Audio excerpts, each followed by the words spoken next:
So here we go, part 3 of our larger playlist here about the French Dispatch. Now, just so you know, to date, we've covered a couple things, right? We've covered the obituary. We've covered the cycling reporter. We've covered the concrete masterpiece. Now it's time for us to discuss Revisions to a Manifesto. If you haven't seen those other pieces, make sure to go to my channel, or, at the very end, I'll have this playlist. You can kind of watch them from start to finish. But make sure to go to my channel and start at the beginning. I think it's important because I set up a lot of context that I think is super relevant to the totality of what this film is trying to say. So if you haven't seen those, if you're just getting this one, make sure to go back, look at the larger playlist. This one piece out of context doesn't really make sense. I mean, it might, but anyway, check it out. Now, on to Revisions to a Manifesto.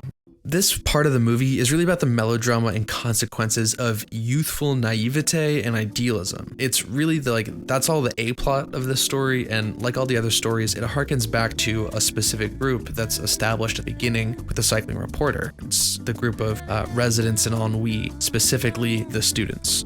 Now, in this story, we have the reporter Lucy Krementz, and she's sent to report on a student protest in the streets of Ennui that turned into a chess game. Now, this is one of the more hilarious and I think satirical stories of the anthology, because Chalamet's character Zeffirelli represents the kind of youthful liberal zeitgeist and ideology that they should be speaking truth to power, that they should be fighting the fucking system, and overall just capturing that thing that you see university kids doing all the time, where they finally read a book and now they're supremely confident in their half-baked ideas about what's right and just in the world. And don't get me wrong, I was definitely one of those people, right? But they don't have a big patriarchy to topple. They have no repressive regime to overthrow, but they have to find one. So they're really just fighting for this right for the boys to go into the girls' dorms, which, when you think about it in terms of the larger picture, right, is really kind of trivial. But it's told with the same heart and passion that you'd see in a film like Casablanca, right? It's this is the ultimate thing. This is the youth overthrowing the oppressive patriarchy and taking back their rights and taking back liberty. And it's so melodramatic about such a trivial thing, which I think is kind of hilarious.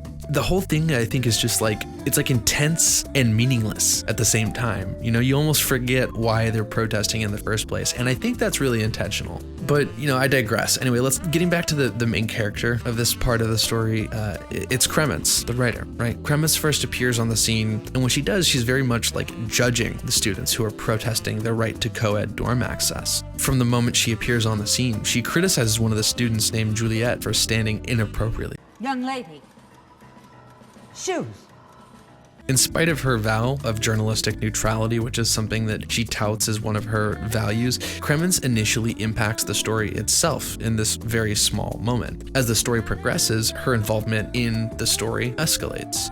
More and more, she makes herself a part of the story that she's meant to quietly observe, and even directs the course of it through her actions. And Wes Anderson does this really cool thing where he actually makes her feel and seem like a misfit among the adults during dinner time, because she leaves to join the riots. She leaves to join the students, and she ends up developing a sexual relationship with Zeffirelli, and even helps him revise his manifesto that he's giving to the rest of the students, who are the revolutionaries in this short story. And I think this all kind of comes to a head when Juliet, who has been ridiculing Zeffirelli this whole time, publicly decries the manifesto that she helped write, calling it uninspired and inauthentic. But it's after doing this that Krementz, in her more experienced years, realizes that Juliet actually has a crush on Zeffirelli and is jealous of how close he is to Krementz. So she encourages them to just run off, leave all this behind, go make love, which they do, and it subsequently leads to Zeffirelli's anticlimactic death. It was hard to tell at first. It was wait, how did he die? But then I realized he was on top of the tower and got struck by lightning in a very Wes Anderson animated way.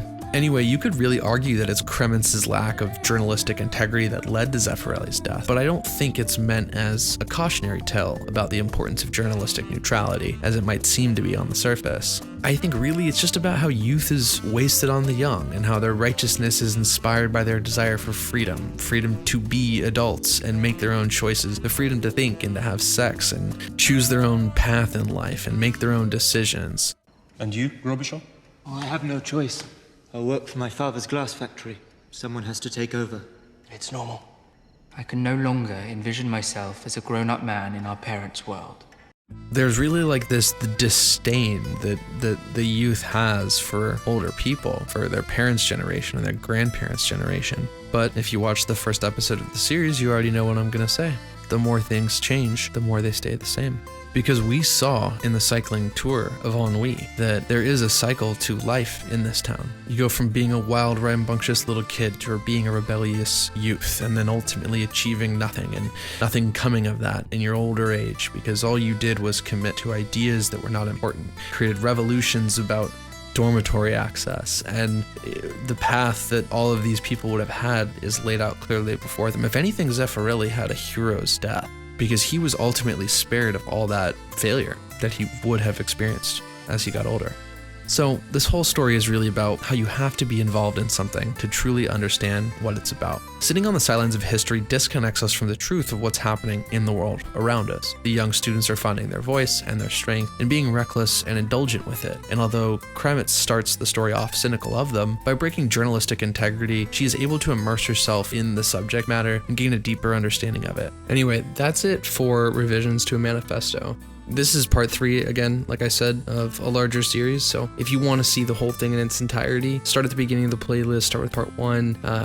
Next part will be coming out soon. And in that one, we're going to be talking about the final chapter of this story of the French Dispatch, which is the private dining room of the police commissioner. And then I'm going to be going over my conclusion and my final thoughts. So if you like this video, you like what I do, you're into the French Dispatch, then consider liking this video and subscribing. Appreciate it. See you in the next one.